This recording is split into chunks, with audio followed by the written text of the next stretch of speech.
오늘도 클릭해주셔서 감사합니다. 구독과 좋아요 부탁드립니다. 러시아의 우크라이나 침공이 15일차를 맞은 현재 우크라이나 제2의 도시 하르키우에서 러시아군의 폭격으로 인해 중국인 유학생 4명이 숨진 것으로 드러나 중국이 발칵 뒤집혔습니다. 그동안 러시아의 침공을 두둔해온 중국 입장에서는 더더욱 충격일 수밖에 없겠는데요. 중국 화교 매체 뉴욕차이나 런닷컴은 10일 보도에서 러시아군이 하르키우의 한 대학생 기숙사를 폭격해 13명이 숨졌는데 그중 4명이 중국인 유학생이라고 보도했습니다. 왕원빈 중국 외교부 대변인은 정례 브리핑에서 하르키우에서 중국인 4명이 사망한 것이 사실이냐는 질문에 우리는 관련 보도를 주목했다면서 중국은 이를 매우 중시하고 있고 관련국의 보도 내용을 확인 중이라고 했습니다. 어떻게 숨길까를 확인 중이겠죠. 자국인이 사망하는 사태까지 벌어졌는데도 중국 정부는 러시아와의 외교관계를 고려해 어떠한 비판의 성명조차 못 내고 있습니다. 왕 대변인은 이 기회에 아직 철수하지 않은 교민들에게 안전에 유의하고 위험한 상황을 피하라고 당부하고 싶다면서 중국은 교민의 철수에 필요한 모든 조치를 할 것이라고 말했습니다. 이 말만 15일째 하고 있는 상황인데요. 앞서 중국 대사관은 러시아군의 침공이 본격화된 지난달 24일까지도 교민들에게 집에 머무르는 것이 가장 바람직하다고 안내하며 대피령을 내리지 않았습니다. 그러면서 신체에 눈에 띄는 곳에 중국 국기를 부착하라는 안전수칙도 발표했는데요. 이는 자국 국기인 오성 홍기를 러시아군에 보여주면 공격을 피할 수 있다는 의미였습니다. 그러나 우크라이나 내에서 반중 정서가 심화되고 심지어 한 중국인이 러시아군에게 피격당하는 사태까지 벌어지자 중국 대사관은 말을 바꿔 절대 오성 홍기를 드러내지 말라라고 했습니다. 국격이고 뭐고 일단 살고 봐야죠. 지속적인 친러 행보에도 러시아군의 공격을 받아 유학생이 사망하면서 현재 중국 내에서는 반전 여론이 서서히 조성되고 있는데요. 당초 러시아를 응원하는 게시물이 많았던 웨이보에선 러시아군에 대한 비판의 목소리도 나오고 있는 상황입니다. 물론 바로 삭제하는 공산당 클래스. 한편 11일 한국 외교부는 우크라이나 치료 한국 교민이 30명으로 전날 대비 4명이 감소했다고 밝혔습니다. 안전이 인접국으로 대피한 한국 교민들은 대피 과정에서 우리 공간원들의 노력에 감사하다면서 또한 대사관이 제공한 태극기를 부착해 안전하게 대피할 수 있었다고 말했습니다. 국내 언론과 인터뷰를 한 교민 권 씨는 현지인 남편과 아들 3명의 비자를 신청하였는데 주 우크라이나 한국 대사관 직원들은 주말에도 외교부 본부와 긴밀히 연락하여 발급 업무를 진행해줬다며 고마움을 표시했습니다. 그는 인터뷰에서 영사관 분들은 대피하지 못하고 현지에 남아 계속 업무를 해야 하는 상황이었는데 그분들 덕분에 이렇게 안전하게 도착할 수 있었다며 자신이 한국으로 가셔야 하지 않겠냐고 물으니 교민들이 남아있는데 어떻게 나가겠습니까? 라는 말을 듣고 참 든든하고 많이 고마웠다고 전했습니다. 현지 교민들은 특히 대사관이 긴급 택배로 보내온 비상 배낭이 탈출 과정에서 큰 도움이 됐다고 하였는데요. 비상 배낭 안에는 손전등, 라디오, 우비, 태극기 등이 들어있었는데 그 가운데 가장 큰 도움이 된 것은 바로 태극기라고 하였습니다.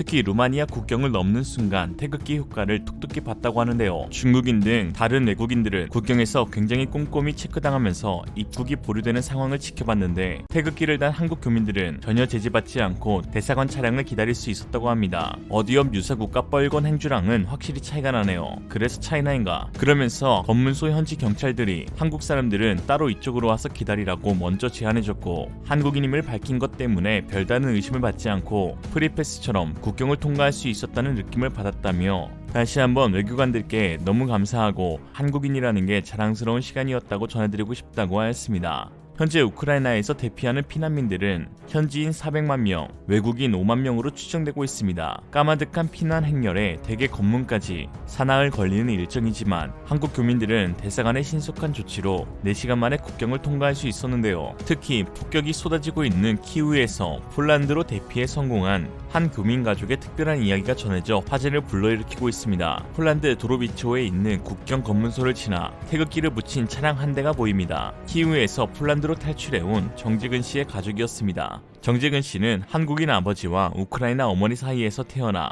외모는 이국적이지만 한국에서 21개월 군복무도 마친 어엿한 한국인입니다. 한국어 잘 모르는데 그래서 맨 처음에 좀 어렵지만 작업도 하고 업무도 하고 정직은 씨의 두 남동생과 어머니 그리고 거동이 불편하신 80대 할머니까지 모시고 피란에 나섰는데요. 특히 정 씨의 아버지가 시민들을 좀 더 돕기 위해 우크라이나에 남기로 하면서 감동을 주고 있습니다. 국내 네티즌들의 반응은 그 와중에 주민을 돕기 위해 남아있는 아버지가 정말 대단하시다. 나는 이런 거 보면 눈물이 난다. 자신보다 남을 먼저 생각하는 아버님 멋있으십니다. 정직은 씨가 말은 서툴러도 국방의 의무까지 다한 순도 100% 교민 맞구만. 태극기 달 자격이 충분하십니다. 그는 한국인이다 라고 전했습니다. 우크라이나 매체 ICTV는 우크라이나를 탈출할 수 있는 권리를 획득한 한국 교민 중 일부는 오히려 현지에 남아 아직 대피하지 못한 사람들을 돕고 있다 라고 전하며 한국인들의 따뜻한 마음에 감사의 말을 전한다고 하였고, STV 온라인은 자신보다 남을 먼저 생각하는 그의 영웅적인 모습에 찬사를 보낸다 라고 하였습니다. 이러한 모습을 보면 참 한국인의 DNA에는 위기 극복 능력이 확실히 새겨져 있는 듯합니다. 우리는 위기에 특히 강한 민족인데요. 가까이는 외환위기가 그랬고 좀 더 멀리는 일제강점기, 더 멀게는 임진왜란 이후 조선 말기까지 쭉 이어진 의병 전통이 있습니다. 평범한 민족이라면 이렇게 거칠고 험한 이웃들 틈바구니에서 수천 년 이상 명맥을 이어오는 것 자체가 불가능하겠죠.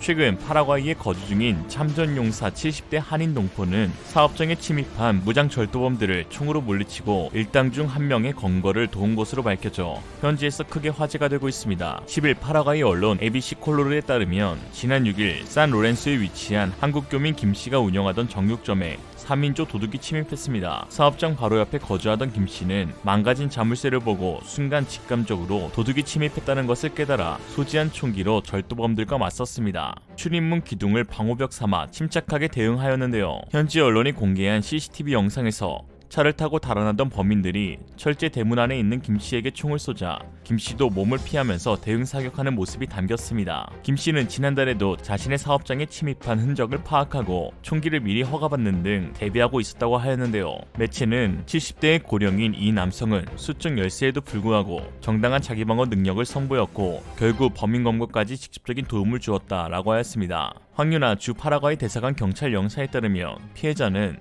해병대 출신 베트남전 참전 유공자로 다행히 다치신 곳은 없는 것으로 파악했다며 관할 경찰을 만나 신속하고 공정한 수사와 조속한 범인 검거를 요청했다고 덧붙였습니다. 역시 한 번 해병은 영원한 해병이죠. 이와 같은 위기 상황에서의 한국인들 특유의 강한 결기, 단결력, 먼저 남을 생각하는 배려, 뛰어난 대처 능력들이 해외에서도 많은 관심을 받은 적이 있는데 바로 밈으로도 만들어진 루프탑 코리아입니다. 루프탑 코리아는 1992년 로드니 킹 사건으로 흑인들이 LA에서 폭동을 일으켰을 때 스스로를 지키기 위해 총을 쥐고 옥상 위로 올라갔던 한인 교민들을 지칭합니다. 당시 LA시는 상류층 백인들이 살던 비버리 힐스 쪽에 공권력을 집중시켰기에 폭도들은 상대적으로 경계가 느슨했던 한인타운으로 몰려들어 약탈을 자행했는데요. 한인타운의 총포상 직원이었던 데이비드 주씨의 증언에 따르면 일대에 경찰차가 4대나 있었는데 총소리가 나자마자 1초도 안 돼 죄다 도망가서 솔직히 실망했다고 인터뷰할 정도니 말 다 했습니다. 약탈을 일삼은 사람들은 진짜 시위대라기보다는 시위로 인한 치안 공백의 허점을 노린 자들이 대부분이었는데요.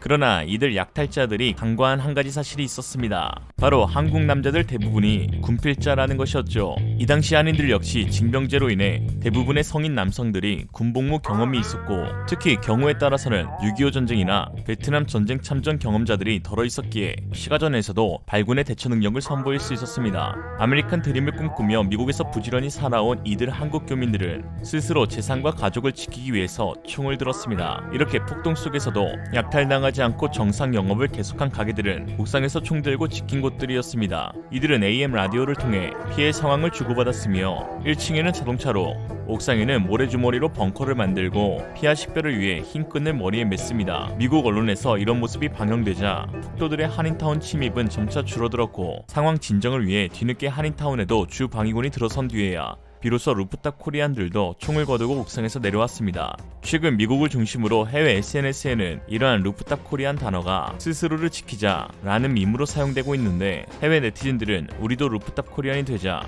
루프탑 코리안을 존경한다, 한국인들은 확실히 불의에 굴복하지 않는 뭔가 특별한 저항의식이 있는 것 같다 등의 글을 공유하고 있습니다. 현재의 세계 정세, 즉 강대국 러시아의 몰락과 유럽의 쇠락, 그리고 한때 세계 경제를 쥐고 흔들던 일본의 현재 꼬락서니를 보고 있노라면 한국인들에게는 위기를 극복하는 특유의 DNA가 있다는 말이 더욱 피부로 와닿게 됩니다.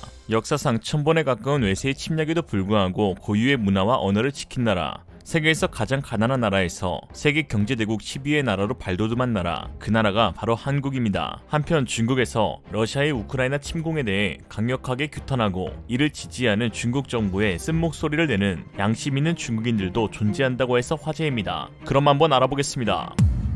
그만 알아보죠. 이상으로 리얼리즘이었습니다. 여러분의 생각은 어떠신가요? 현명하고 지혜로운 여러분의 의견을 지금 댓글에 남겨주세요. 감사합니다.